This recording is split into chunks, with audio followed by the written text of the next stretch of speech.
पिछली वीडियो में मैंने आपको कुछ कंडीशन स्टेटमेंट के बारे में बताया था, जिसमें से पहली मैंने आपको इफ एल्स बताई थी और इफ एल्स लेटर बताया था।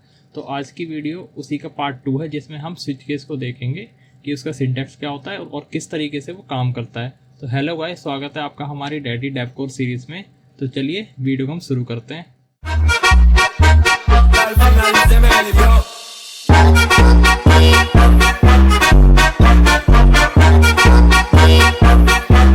चलिए फ्रेंड, फिर स्टार्ट करते हैं। मगर स्टार्ट करने से पहले अगर आप हमारे चैनल पे नहीं हैं तो हमारे चैनल को सब्सक्राइब कीजिएगा। और हमारी एक सीरीज़ चल रही है, मैं आपको दिखाऊंगा। देखिए, ये हमारी डेडली डेव कोर्स की सीरीज़ है, जिसमें ये और भी वीडियोस आपको मिलेगी। और मैंने इससे पहले भी कुछ वीडियोस बना रखी है, जिसमें हम आपको C++, पाइथन और जावा, ये 3 लैंग्वेजेस मैं आपको सिखा रहा हूँ। और अगर आप नए हो तो ये प्लेलिस्ट को बुकमार्क कर लीजिएगा और हमारे चैनल को भी सब्सक्राइब कीजिएगा, क्योंकि अभी सब्सक्राइबर की बहुत ज़रूरत है। और वीडियो पसंद आती तो लाइक कीजिएगा। तो चलिए हम फिर स्टार्ट करते हैं। मैंने यहाँ पे फोल्डर बना रखा है, तो फटाफट से मैं फाइल बना देता हूँ। हम इसका नाम देंगे स्विच केस .cpp। अगर आपको नहीं पता ये CPP क्या होता है, तो आपको हमारी स्टार्टिंग की वीडियो देखने की ज़रूरत है। तो देखिए, सबसे पहले तो अपना वही काम, अपनी हेडर फाइल को इंक्लूड करना है हमको।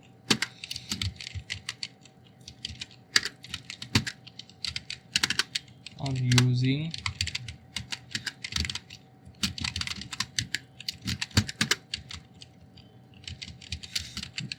अब चलिए स्टार्ट करते हैं। देखिए, स्विच केस होता क्या है, पहले मैं आपको एक सिंटैक्स दिखाता हूँ लिख के, फिर आपको समझाता हूँ मैं। पहले हम एक वेरिएबल बनाते हैं और आपको मैं कोड एक लिखता हूँ, कैलकुलेटर बना के दिखाता हूँ। उस कोड की हेल्प से आपको समझाता हूँ किस तरीके से काम करता है स्विच केस। तो देखिए, कैलकुलेटर में क्या होगा, हम एक कैलकुलेटर बना रहे हैं जो कि 2 वैल्यूज़ लेगा यूज़र से। तो पहले हम यूज़र से 2 वैल्यू को इनपुट करवाएंगे। A, B मैंने 2 वेरिएबल बना लिए। अब इनके अंदर हम वैल्यूज़ लेंगे। तो पहले हम दिखाएंगे यूज़र को कि enter your first value, your first number, and फिर यहाँ पे C लेना हमको बिल्कुल ऐसे। फिर C out, enter your second number, वो B में करवाएंगे। अब देखिए यहाँ पे, अब एक काम और पूछें। अब हमको यूज़र से पूछना पड़ेगा कि उसको क्या चाहिए, उसको सम करना है, मल्टीप्लाई करना है, डिवाइड करना है, सब्ट्रैक्ट करना है। तो वो भी मैं उसको दिखाऊंगा। आप पहले कोड को देख लीजिए, अभी कुछ मत सोचिए, मैं आपको समझाऊंगा अच्छे से। तो अगर ऐड करना है तो हम उसको बोलेंगे उसको 1 दबाना है, और अगर उसको सब्ट्रैक्ट करना है तो हम उसको बोलेंगे आप 2 दबाएं, और अगर उसको मल्टीप्लाई करना है तो 3, और वैसे ही उसको अगर डिवाइड करना है तो 4। सिंपल हमने कोड लिखा है ये। अब ये मैं इसको यहाँ पे इसके लिए भी एक वेरिएबल बनाता हूँ, जो कि होगा चॉइस नाम से। सिंपल, अभी मैंने सिर्फ क्या कहा है, 2 नंबर इनपुट लेंगे हम और एक चॉइस लेंगे कि उसको क्या करना है, किस तरह का ऑपरेशन उन 2 नंबरों पे उसको परफॉर्म करना है। तो अब देखिए, स्विच केस का सिंटैक्स क्या होता है। पहले हम लिखते हैं स्विच ऐसे। देखिए, इस तरीके का सिंटैक्स होता है। अब यहाँ पे एक्सप्रेशन पूछता है। एक्सप्रेशन क्या आता है इधर, ये जो वेरिएबल मैंने बनाया है इसको मैं यूज़ करूँगा, क्योंकि मैं चॉइस चाह रहा हूँ। चॉइस के हिसाब से पता चलेगा कि देखिए, अब मैं यहाँ पे क्या लिखता हूँ, यहाँ पे कुछ एक्सप्रेशन लिखना है, केसेस होते हैं। देखिए, स्विच केस होता है, उस ब्लॉक के अंदर ब्रैकेट में लिखना होता है स्विच केस, फिर ब्रैकेट में एक वेरिएबल देना होता है, और फिर उसके बाद यहाँ पे ब्रैकेट के अंदर केसेस हमको लिखने होते हैं। देखिए, और केस हमको क्या लिखना है कि अगर वो 1 दबाएगा तो कुछ कोड लिखा जाएगा, यहाँ पे कुछ कोड होगा, मतलब उसको हमको एग्जीक्यूट करना है कि अगर वो इस केस से मैच होता है। यहाँ पे हमको एक से ज़्यादा केस लिख सकते हैं, और जो भी केस मैच होगा हमारे वेरिएबल के साथ, वो कोड चल पड़ेगा। सी आउट एडिशन, हमको एडिशन करना है। ब्रेक स्टेटमेंट लिखनी है, जिसका मतलब मैं अभी आपको समझाऊंगा क्या करती है वो काम। केस 2 लिखना है, मतलब केस 2, ये केस 2 मतलब ये है कि यहाँ पे मतलब इसकी वैल्यू क्या क्या हो सकती है वेरिएबल की। 1 हुई तो ये होगा, 2 हुई तो ये वाला कोड रन होगा, और कुछ और हुई तो वो वाला ब्लॉक रन होगा कोड का। देखिए, मैं इसको फटाफट लिख देता हूँ, मेरी एक्सटेंशन की हेल्प से हो रहा है ये। इसको मैं डिवाइड हैंडल लगाना ना भूलें, यहाँ पे भी हैंडल में लगा देता हूँ ताकि नेक्स्ट लाइन से आए ये चीज़। चलिए सिंपल है। और हमारा डिफ़ॉल्ट केस होता है कि आपने उस रॉन्ग वैल्यू एंटर करी है, मतलब डिफ़ॉल्ट है कि अगर कुछ केसेस मैच नहीं होते तो ये वाला रन हो जाएगा, वो इसलिए। तो इसको मैं यहाँ पे ब्रेक लगाना भूल गया, यहाँ पे भी लगा दूँ और यहाँ पे भी ब्रेक लगा देता हूँ। अब देखिए, अब इसको कोड को मैं को समझाता हूँ। यहाँ पे ये इसका सिंटैक्स, अब देखिए यहाँ पे मैंने इंटीजर डाला। अब यहाँ पे आप कोई इस तरीके से पॉइंट पे भी नंबर डाल सकते हैं, या फिर आप स्ट्रिंग कोई कैरेक्टर डाल सकते हैं, स्ट्रिंग डाल सकते हैं। जैसे कि मैं यहाँ पे लिखता हूँ रोहन, इस तरीके से स्ट्रिंग ये सब डाल सकते हैं। और अगर वो इस जो भी मैच करेगा इस वेरिएबल के साथ, मतलब इस वेरिएबल की वैल्यू जिस भी केस से मैच होती है, तो वो वाला ब्लॉक कोड का रन होता है। अब यहाँ पे देखिए, अगर मैं 1 दबाऊंगा तो सिर्फ ये वाला चलेगा, 2 दबाऊंगा तो 2 वाले से मैच होगा तो ये चलेगा, 3 दबाऊंगा तो ये चलेगा, इस तरीके से होगा। अब यहाँ पे रुकिए, मैंने यहाँ पे सी इन तो लिया ही नहीं, मैं भूल गया। इस चॉइस के अंदर हमको चाहिए वो चीज़। देखिए अब इस कोड को हम रन करके देखते हैं। यहाँ पे रन किया, रुकिए यहाँ पे, अच्छा मैंने गलती कर दी, यहाँ पे गलत कर देता हूँ। आप देखिए अब इसको रन करते हैं। देखिए एंटर योर फर्स्ट नंबर आ रहा है, कि मैं इसको थोड़ा ऊपर कर देता हूँ ऐसे। एंटर योर फर्स्ट नंबर मैं डालता हूँ 10, सेकंड नंबर में 5 देता हूँ और मेरे को मल्टीप्लाई करना है, मैं दबाता हूँ 3। तो देखिए मल्टीप्लाई हुआ, मल्टीप्लिकेशन आया 50। अब इसको थोड़ा और अच्छा दिखाने के लिए मैं और अच्छे से लिख सकता था इसको। तो यहाँ पे रुकिए, एक चीज़ और डाल देता हूँ, सी आउट एंटर योर चॉइस। हाँ अब थोड़ा अच्छा दिखेगा। देखिए फिर एक बार रन करके देखते हैं। 50 डिवाइड बाई 5 डिवाइड करेंगे इसको, देखिए डिवीजन 10 आया। तो इस तरीके से कैलकुलेटर बनाया जो कि स्विच केस की हेल्प से बनाया। इसके अंदर आप कुछ और भी डाल सकते हैं अपने हिसाब से, कुछ भी कोई ऐसा कोड लिखना है कि वो एक स्पेसिफिक वैल्यू पे रन करेगा, कि अगर ये वैल्यू रहेगी तो ये चलेगा, ये वैल्यू रहेगी ये चलेगा, या फिर कुछ चॉइस आपको लेनी, चॉइस के हिसाब से आप काम करना है जो भी यूज़र ने इनपुट की है। तो स्विच केस अपना ये होता है, इस तरीके से ये काम करता है। तो सेम यही चीज़ हमको जावा में भी ऐसे ही सिंटैक्स के साथ हमको यूज़ करना होता है। और इसके अंदर जो ब्रेक स्टेटमेंट है ये असल में काम कर रही है, मैं बताता हूँ। ब्रेक मतलब है ये कोड रन होने के बाद यहाँ से ब्रेक करके बाहर आ जाना है। अगर ये ब्रेक नहीं होगी तो इसके आगे के जो भी होंगे, मतलब इनमें से मान लीजिए सेकंड नंबर वाला अपना केस मैच हुआ और यहाँ पे ब्रेक स्टेटमेंट अगर नहीं थी, तो इसके बाद का जो भी कोड होगा वो रन हो जाएगा, मगर बाद का कोड यहाँ पे रन होगा नहीं, क्योंकि 2 के बाद वो 3 आएगा और इसके आगे वो ज़्यादा जाएगा नहीं, क्योंकि ब्रेक स्टेटमेंट्स को यहीं मिल जाएगी। अगर मैं ब्रेक स्टेटमेंट हटा दूँ तो देखिए मैं आपको दिखाता हूँ क्या होगा। तो यहाँ पे अगर मैं 2 पे करूँगा तो ये भी 2 3 4 ये चारों रन कर जाएंगे। देखिए 10 - 2 से करता हूँ तो देखिए 8 आया, 20 आया, 5 आया और invalid choice please choose the ये भी आ गया, क्योंकि यहाँ पे ये कोड यहाँ तक रन हुआ, यहाँ तक पहुँच गई, क्योंकि यहाँ पे ब्रेक स्टेटमेंट थी नहीं तो वो डिफ़ॉल्ट पे भी चला गया। तो इसलिए ब्रेक स्टेटमेंट को यूज़ किया जाता है कि एक स्पेसिफिक ब्लॉक ही रन हो, उसके आगे वो ना बढ़े। तो यहाँ पे इसलिए मैंने ब्रेक स्टेटमेंट लगाई है। आप अपने हिसाब से कर कोड के हिसाब पे कि अगर आप चाहते हैं कि इसके आगे का रन होना चाहिए या फिर यही रन ये चीज़ आप इफ एल्स की हेल्प से भी बना सकते हैं। मगर अगर आपको इफ एल्स यूज़ नहीं करा तो केस यूज़ कर सकते हैं, आपकी चॉइस है। आपको दोनों सुविधा मिलती है कि आप इफ एल्स को यूज़ कर लीजिए या ये यूज़ कर लीजिए। इफ एल्स के अंदर हम थोड़ा एक्सप्रेशन बना सकते हैं, अपनी कंडीशन बना सकते हैं, जो कि इसके अंदर नहीं बना सकते हम, वो चीज़ इफ एल्स में कर सकते हैं। तो अब यही चीज़ को हम जावा के अंदर देख लेते हैं। सेम मैं आपको यही कोड रुकी यहाँ से उठा के कॉपी कर लेता हूँ, यही कोड मैं आपको जावा में दिखाता हूँ, क्योंकि सिंटैक्स में कोई ऐसा फ़र्क नहीं है। यहाँ से कॉपी कर लिया और अब चलते हैं फटाफट अपना जावा खोलते। तो हमारा इंटेलिजेंट आइडिया ओपन हो गया। अब इसमें मैं फटाफट से फाइल बनाता हूँ, देखते हैं स्विच केस को आखिर क्या चीज़ है जावा में भी।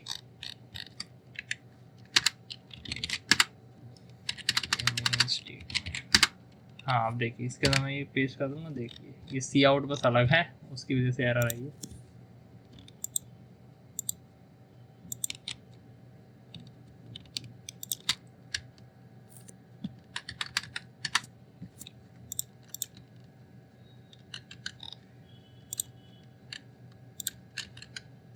अब देखिए यहाँ पे मैं वो प्रिंट स्टेटमेंट लिखता हूँ जावा की, ये साउथ के हमको लिखना है।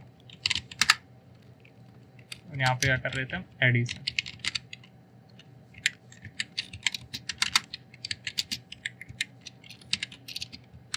ए प्लस बी,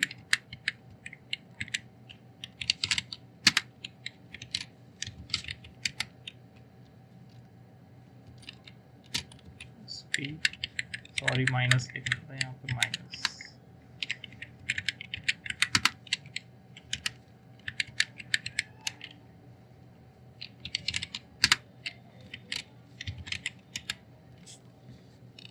अब यहाँ पे वैलिड चॉइस, फटाफट से यहाँ पे इनपुट की जगह में डायरेक्ट ऐसे आपको दिखा देता हूँ। Int a is equal to 10, int b is equal to 5 और यहाँ पे इंट चॉइस, जो कि हम इनपुट ले सकते हैं। आप इसी को जावा में ट्राई कीजिएगा इनपुट लेके कैसे काम कर रही है। मैं यहाँ पे चॉइस कुछ भी ले रहा हूँ, मैं यहाँ पे 2 ले लेता हूँ। देखिए सेम सिंटैक्स वही है, कुछ नहीं फर्क आया, सिर्फ प्रिंट स्टेटमेंट चेंज हुई है, बाकी सब वैसे ही है। देखिए जैसे सी में था, मतलब सी प्लस प्लस में था, वैसे ही अपना जावा में भी है। अब देखिए यहाँ पे कुछ एरर है, मैं देख लेता हूँ।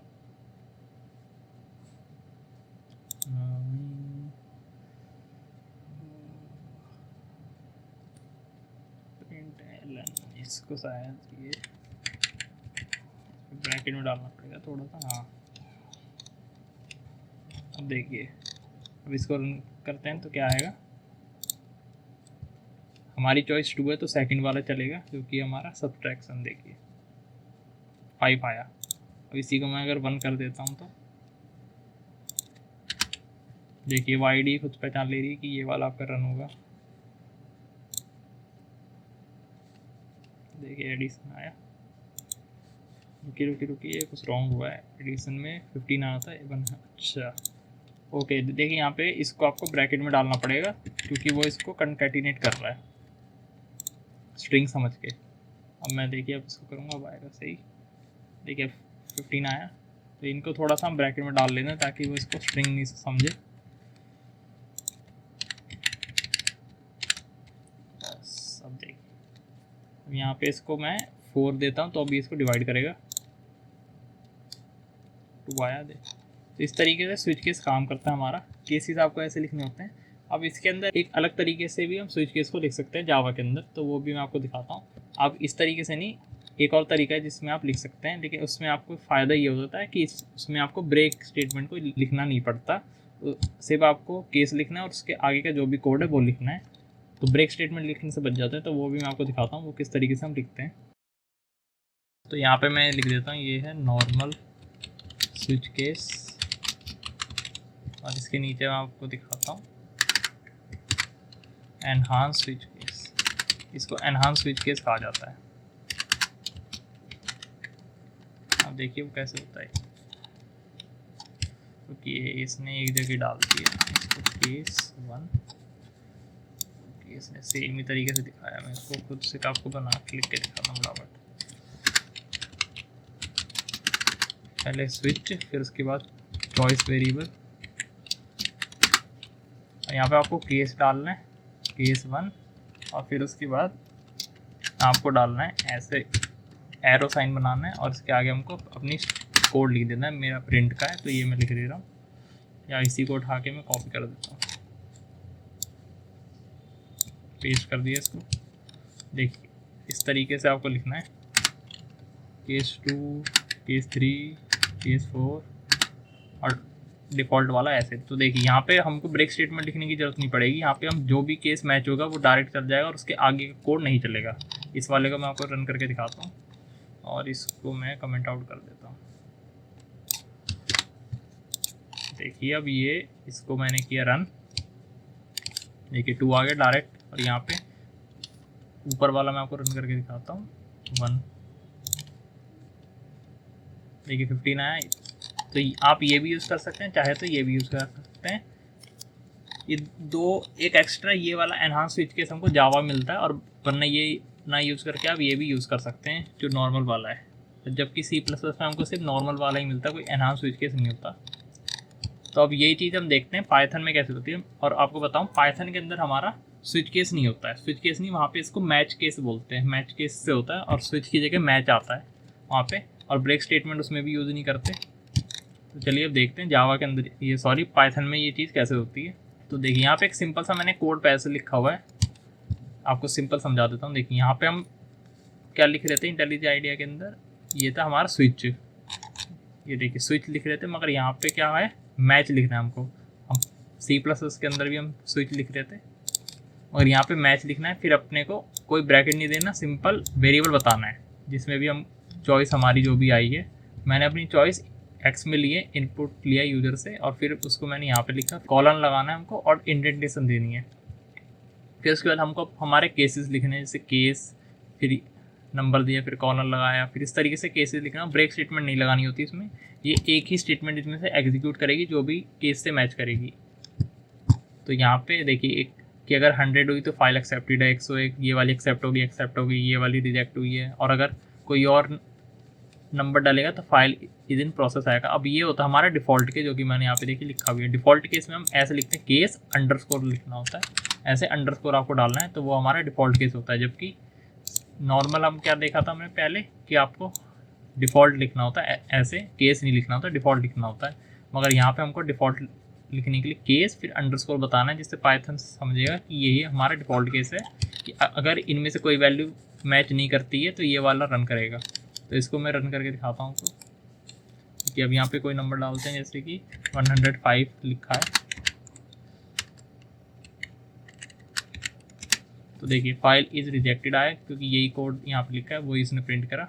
अब यहाँ पे अगर मैं कोई और नंबर डाल दूँ तो देखिए फाइल इज इन प्रोसेस आया, यानी कि ये वाला कोड रन हुआ, क्योंकि कोई केस मैच नहीं हुआ। इस तरीके से आप स्विच केस यूज़ कर सकते हैं, या पाइथन में बोले तो मैच केस यूज़ कर सकते हैं। और ये वैसे कम यूज़ किया जाता है अगर सिंपली कोड हम कुछ बना रहे हैं, जैसे हमको यूज़र से चॉइस लेके एक पर्टिकुलर कोड को रन करवाना है स्पेसिफिक, जो कि हम इफ एल्स से भी कर सकते हैं। तो आप इफ एल्स ना यूज़ करके आप ये यूज़ कर सकते हैं, आपकी मर्जी, आपको जो भी यूज़ करना है। तो आशा करता हूँ कि वीडियो पसंद आई होगी, और अगर कुछ आपका डाउट है तो आप हमको कमेंट में बता सकते हैं। तो मिलते हैं अब हम नेक्स्ट वीडियो में फ्रेंड्स, तब तक के लिए गुड बाय।